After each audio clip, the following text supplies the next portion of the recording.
And welcome into Market Talk for this Monday, December 1st. Great to have you along with us once again. Thanks so much for joining us. I'm your host, Jesse Allen. You can find us online, markettalkag.com. That's our home on the web. Hard to believe we're already in the month of December. Find us online again, markettalkag.com. All of our social media links are there, all of our streaming sources, everything can be found at a one-stop shop, markettalkag.com. Well, after a couple of days of risk-off trading and sell-off and pressure, we throughout all markets really, grains had a nice rebound here today. We got plenty to discuss, though. Let's bring in our good friend. We haven't talked to him in a little bit with the holidays. Mike Zuzolo, Global Commodity Analytics. Mike, good afternoon to you, sir, and thanks for joining us today. Hope all is well. Great to be with you again, Jesse. Sorry I've been too busy. I've been hanging Christmas decorations. You can see a nice candy cane in the background, just getting into the spirit. No, I'm just kidding. It's nice to be back with you. I had a couple conflicts and a couple family members come into town, so nice to be back on the show. Well, we definitely got to make time for family, but we appreciate the time you give us when you can, Mike. And we got plenty to discuss. No shortage of topics to discuss. Coming out of Thanksgiving, we got these new fears about the Omicron variant of COVID and a few other factors in the marketplace. We saw a couple straight days of sell-offs, and then we turn around Wednesday and we have a nice move back to the upside in some of these grains, and a lot of that maybe could be beginning of the month with new money flowing in too. What's your thoughts, just general thoughts after the close here on Wednesday? Yeah, new money is probably the right answer as far as I'm concerned, Jesse, especially given the spreads were very firm in the row crops. You notice that the soft red wheat was up against the hard red wheat. That probably was some spread unwinding, because really the hard red wheat is what's going to, if we're going to turn this ship around and go back higher, as soft red tests a pretty key support level, I think the hard red's going to be what does it, because we're turning drier and drier and drier here in Kansas and south of us in Oklahoma. I've got a really good client in West Texas telling me right now that he's not seen it this dry in many, many years in his part of the country. And so I think the hard red wheat, along with the spring wheat and with the white wheat up in the Pacific Northwest, are the long parts of the spread. And so soft red wheat being up today, spreads being strong, and the corn and the beans kind of suggested to me that we got some new money. I think also one of the things that started to pop up a little bit more in the last couple of days has been the trade talking more about La Nina in Brazil, especially. Southern Brazil continues to miss some rains, and I think they've missed probably 2 rains, and it looks pretty dry the next 7 days in that part of the country. And while we're still looking at very big production numbers coming out from both private and USDA estimates, I think the traders, the La Nina bull, probably saw Tuesday's break to the downside, especially as maybe a dip to buy, and so we probably jumped in there a little bit. We'll see how many of them want to stay in it, though, if we would find a little bit of weakness after the export sales this week, if we don't perform well there. Yeah, I think it felt like some fresh speculative buying out there on that price break, that dip to buy you mentioned, and maybe some active end user pricing, taking advantage of lower prices as well here, maybe helping us out on this first day of December. So, plenty of things to unpack. I want to start with crude oil, though. This crude oil market, we've been following that closely here in the ags, and crude oil here on the recent dip, we're back down around $65, $66 a barrel. Talk about what you're seeing in this crude oil market, some of the thoughts with the strategic reserve releases and OPEC and everything else, and what you're seeing on the weekly charts here, Mike. Yeah, a nice thing about the oil, I think, from a standpoint of the viewer and what we're talking about today, is I think that the oil market, the copper market, and the wheat market all look very similar to me, both technically and fundamentally at this point, Jesse. And to kind of simplify things in kind of the same line of talk that we usually have when you and I get together, is that this Omicron variant, it to me is the real demand issue in the market. The Federal Reserve policy, probably just as important, with the testimony earlier this week. In fact, on Tuesday, the Fed chairman not only said he was going to scratch the word transitory off inflation, he said he was going to speed up the bond buying and the tapering of the bonds. And that also suggested to the market that he was going to probably speed up raising interest rates. And so The oil market is an excellent gauge because this is how I see it right now. After the Omicron variant was put out, the market decided that this was a big enough real demand issue that, especially with more lockdowns coming by governments all around the world early on, and especially in Asia, which is the heart of the emerging markets, which is also the heart of the commodity demand. And so wheat, copper, crude oil, those are the three commodities that really go into Asia and really help us get to higher highs in those commodities. But when the Omicron came out, I think the market thought, and I think rightfully so, that the Federal Reserve would slow down their bond buying. They would slow down their interest rate hikes. And so we started to see the dollar break hard and the bond market rally. And that was a good signal to the market that the commodities were still a good investment to invest in.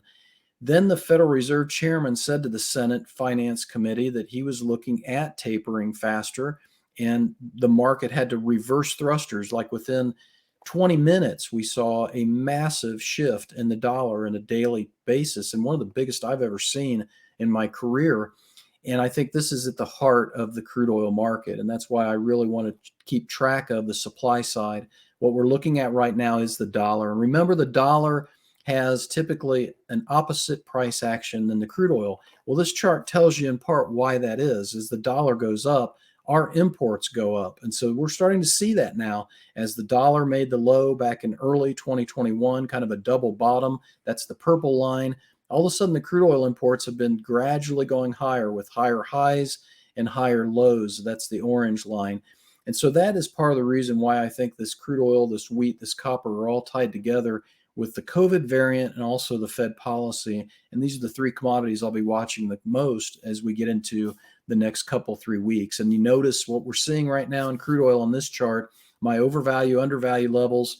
Overvalue was for early 2022. Undervalue was for more for mid-late 2022. But we've hit the 52-week moving average. And you notice something there, Jesse. We have not been below that 52-week moving average since we put that major low in. Guess when? November of 2020 and October of 2020. So we've been going 12 months straight with the higher market until these last two big fundamental things hit us. Well, Mike, great stuff there. And, I think about where we sit right now, getting into the month of December with these new worries out there and watching these markets. I still, we have to keep in perspective just where we sit in grains right now. I mean, corn, 570 corn on the board. Beans, I mean, you look at January beans, 12.28 and a quarter at Wednesday's close. I mean, good prices in wheat.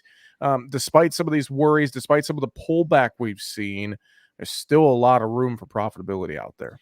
There is, and this is where the fertilizer aspect comes into play, and you have to integrate that to a degree. And I think you bring up a massive point.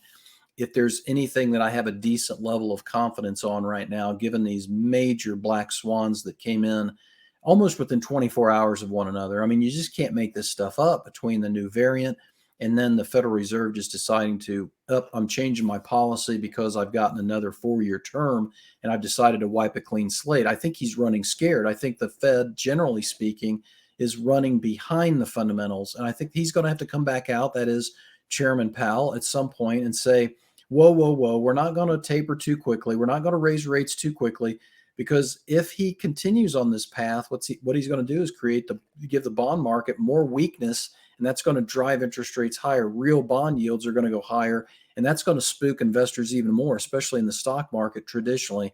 But if there's one thing that I feel fairly confident about right now is that, like 2020 and like 2021, these big black swan events are just assuring us that demand is going to be very uneasy, uncertain, susceptible to hard breaks to the downside, and it's going to be the weather and the supply that really drive prices higher. And we just set that up again in this past week or two with this new information. And I think that goes very well with what you're bringing up, is you've got premium in these markets. You've got wheat premium, you've got soybean premium. You don't have corn premium yet because of the fertilizer prices.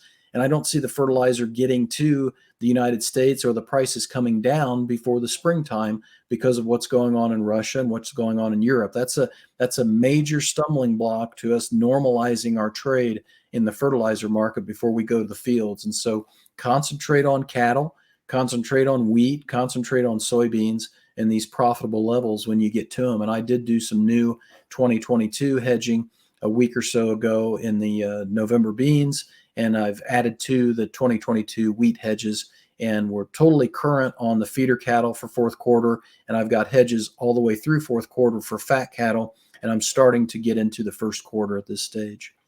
And Mike, you mentioned the fertilizer price situation, and you think about natural gas and hydrous ammonia. I mean, topping $1,300 per ton last month, and now over $1,500 per ton Yeah, in and hydrous this is ammonia. I yeah, and mean, this is a really key point that you bring up because it's not over with in Europe. I said that a second ago, and the European gas prices, even though we dropped 5% again today here in the United States on natural gas futures, the European gas prices continue to go higher. And in fact, earlier this week, this price hit 100 euros per megawatt hour. That translates into $190 a barrel crude oil. So, and that wasn't even the high. The high was around 117 euros per megawatt hour. That translates into almost $225 a barrel crude oil equivalent, Jesse. So when someone says to me, are we going to see $150 barrel crude oil? I could map that out based upon Europe, based upon maybe Putin coming in and invading Russia, invading Ukraine. That was another hot topic today in the news, with the U.S. giving another warning to Russia about not doing anything with those amassed troops on the Ukrainian-Russian border. So we do have a serious historic issue when it comes to fertilizer. I think it's even worse than 2008 just because of what Europe is in a situation with right now. well, Mike, just to kind of put a bow on grains before we go to livestock, any other final thoughts as we get into the month of December? To me, I think it would just be pertinent to remind folks that maybe this is normally a quiet time for marketing. You got some time with families, but just with the way the markets are, it feels like you need to keep an extra eye on things right now. Yeah, you and I have talked about this a lot this year, and we've been right so far. Don't get into the mindset that we're not going to have volatility. We're going to have historic volatility. It's not going to stop, and it's probably going to get worse before it gets better, mainly because of the policies and because of the pandemic. And just to wrap up what we talked about in this first segment and talking about the grains in particular, Jesse, what we're talking about between the Fed policy and the COVID variant and the government's locking down. That's the missing link between COVID and commodities is governments locking down and shutting down demand. But both of these are demand related. It really puts supply and weather in a closet right now. We're not talking supply other than La Nina. We talked a little bit about supply when it came to Australia raising their wheat crop estimates earlier this week.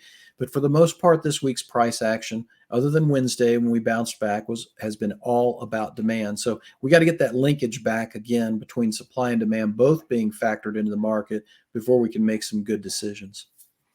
Let's switch over to livestock. I want to talk cattle. Since the last time you and I talked, this cattle market has gone up and up on the cash side. And, this week, feedlots, they seem to be getting a little more confident with their position. They're asking 143 in the South. We got 138 bids out there in all the main feeding regions on Wednesday. But this cash market continuing to push its way a little bit higher. Packers, and they need the cattle. What's your thoughts with what's going on in this cattle market and the way things have been trending the last few weeks?